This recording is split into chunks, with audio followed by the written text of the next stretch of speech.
నెర్రెలు వారిన పంట పొలాలు, వాడిపోతున్న తోటలు. ఇప్పుడు తెలంగాణలో ఎక్కడ చూసినా ఈ దృశ్యాలే కనిపిస్తున్నాయి.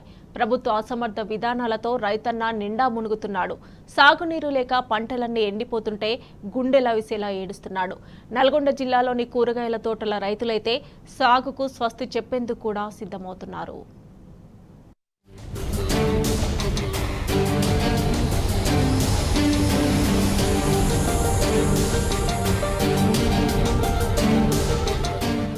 కాంగ్రెస్ పాలన రైతులను కంటతడి పెట్టిస్తోంది. సాగునీరు లేక నల్గొండ జిల్లాలో వేలాది ఎకరాల్లో పంటలు ఎండిపోతున్నాయి. ఆరుతడి పంటలైనా పండే పరిస్థితి లేదు.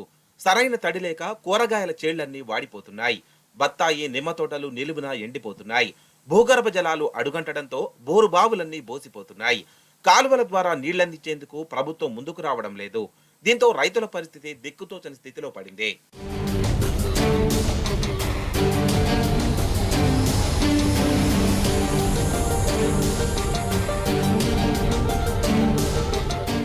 కూరగాయల సాగుకు నల్గొండ జిల్లా పెట్టింది పేరు. నల్గొండ జిల్లా నుంచే చుట్టుపక్కల జిల్లాలకు కూరగాయలు ఎగుమతి చేసేవారు. కానీ ఈసారి పరిస్థితి అంతా తలకిందులైంది.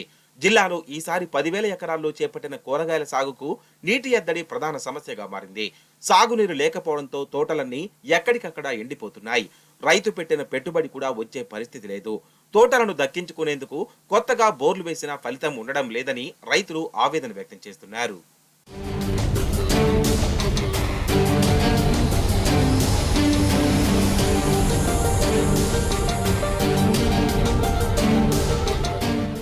ఇక మేము ఉన్న సన్నకారు చిన్నకారు రైతులు ఏం చేస్తామంటే 1 ఎకరం 2 ఎకరాలు 3 ఎకరాల వరకు డ్రిప్ ద్వారా గత ప్రభుత్వం ఇచ్చినటువంటి సబ్సిడీ డ్రిప్ల ద్వారానే కూరగాయలు పండిస్తున్నాం.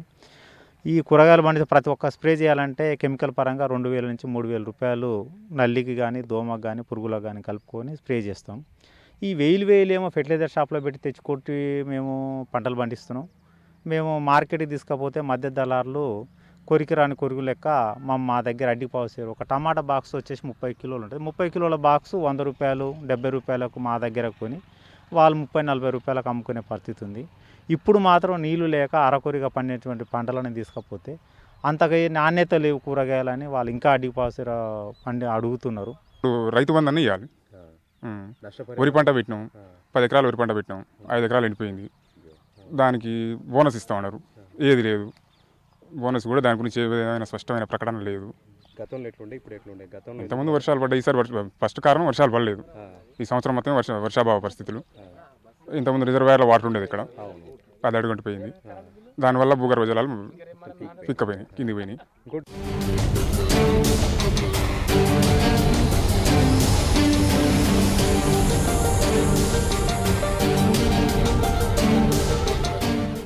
బీఆర్ఎస్ పాలనలో సాగు సంబురంగా ఉండేదని రైతులు చెబుతున్నారు. ఎక్కడ చూసినా సుజల దృశ్యం ఆవిష్కరించేదంటున్నారు.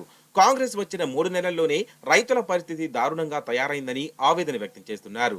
కాంగ్రెస్ ప్రభుత్వం పట్టనితనంతో సాగు ప్రశ్నార్థకంగా మారిందని చెబుతున్నారు. సర్కారు సాగునీరు వదలకపోవడంతో పంటలన్నీ ఎండిపోయే పరిస్థితి వచ్చిందని ఫైర్ అవుతున్నారు. ఏం లేదండి, మొత్తం వేసినాము, టమాటా నీళ్ళు లేక ఎండిపోతుంది. ఉన్నదానికి కూడా రేట్ లేదు. దోస వేసినాము, దోస దానికి ఏం లేదు, దిగుబడి ఏం లేదు. బీర వేసినాము, అది ఏం లేదు. ఇంకేమైనా అది ఎండిపోతుంది. నిన్నమన్న మొత్తం నాణ్యత లేదు. అది తీసుకపోతే టమాటా 100 రూపాయలకు 3 బాక్సులు, 100 రూపాయలకు 3 బాక్సులు తీసుకుపోయి ఆటో కిరాయి వెళ్తలేదని తెంపడమే బంద్ చేసినాం. ఏం లేదు, ఎక్కడ లేదు. అందుకనే ఇక సప్పుడు చేయక కామగా ఉన్నాం. ఆ నీళ్ళు కూడా లేక ఎండిపోతుంది.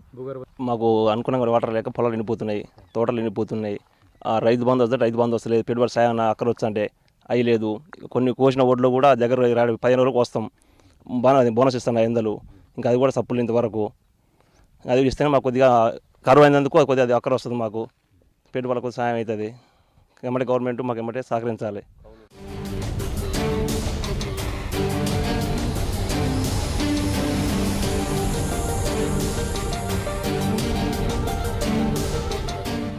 తోటలు ఎండిపోవడం చూడలేక ట్యాంకర్ల ద్వారా నీటిని అందించి పండించిన ఆశించిన లాభాలు రావడం లేదని రైతులు ఆందోళన చెందుతున్నారు.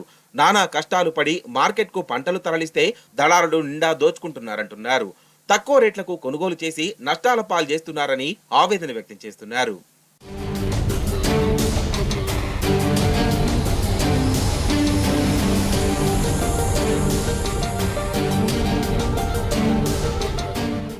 సాగు సంక్షోభంలో పడినా ప్రభుత్వం కనీసం స్పందించడం లేదని రైతులు ఆందోళన చెందుతున్నారు. ప్రభుత్వం రాజకీయాలకు పోకుండా సాగునీరు అందివ్వాలని డిమాండ్ చేస్తున్నారు. లేకుంటే ఆందోళనలు తీవ్రతరం చేస్తామని అన్నదాతలు హెచ్చరిస్తున్నారు.